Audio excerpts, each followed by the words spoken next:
So ito naman yung mga tips ko para sa mga hindi pa makapunta sa mga doktor na mga bagahon pa rin.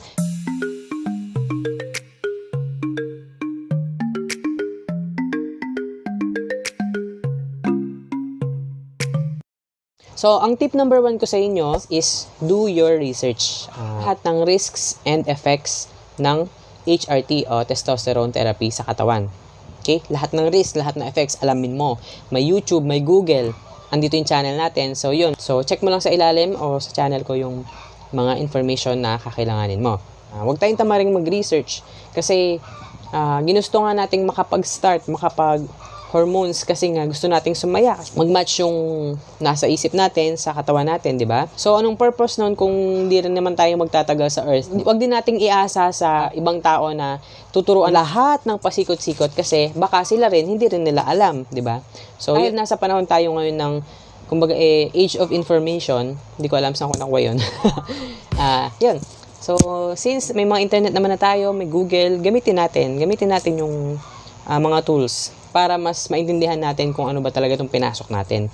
Dahil may doktor man tayo o wala, tao din naman sila at maaaring may mga bagay na hindi rin nila alam. So, mas makabubuti na tayo mismo, masipag tayong mag-research. So, aside from risks and effects of testosterone, i-research din natin kung ano ba yung mga iba't ibang klase ng testosterone at ano ba yung mga available dito sa Pilipinas. Ganun. So, tip number 2, para talaga sa mga gustong mag-risk, para sa mga taong gusto na nilang mag-start o mga nakapag-start na, itong tip number 2 is more on mindset. So, kahit ano pa yung dosage mo, kaya ginaya man yan, kaya hindi, kailangan tanggap mo sa sarili mo na anytime, pwede kang tamaan ng kung ano-anong complications, liver failure, yung mga nabanggit ko kanina, at saka nga yung, kung napanood mo yung video natin ng negative o yung dark side of testosterone o yung mga side effects nga na masama. So, kailangan ready ka. Kailangan tanggap mo na yun. Umpisa pa lang. Number 4, bibili ka lang ng hormones mo sa mga trusted sellers. Okay, guys? So, wala namang seller na hindi nagsa-sale stock. No? So, yun guys. Alam nyo naman yun. Alamin nyo na kung itong seller ba na ito mapagkakatiwalaan ba. So, yun. Gumawa nga pala ako ng video nito guys. So, ito, napakaraming link na mga nabanggit ko dito ngayon. Pero lahat ng yan ilalagay ko sa ilalim. So, itong video na to guys, yan binanggit ko. Nag-share ako ng tips kung paano bumili ng testosterone.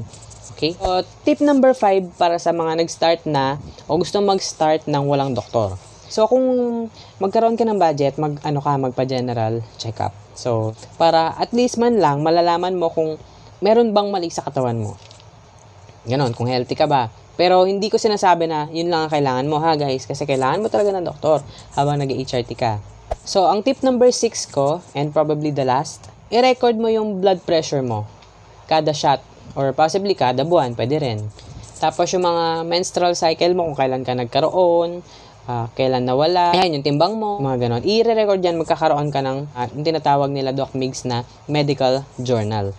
Yung chest mo, sukatin mo din, bumili ka ng tape measure o yung medida na tinatawag, siguro kada buwan.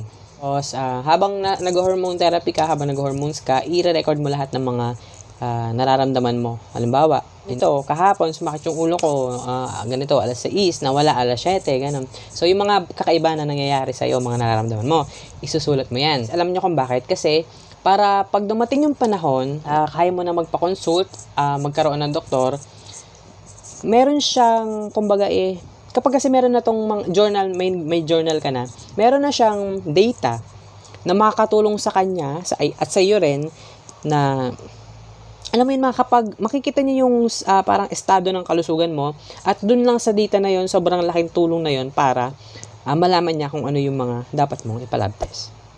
Ganun. Siyempre, hindi lang naman yun yung kailangan niya.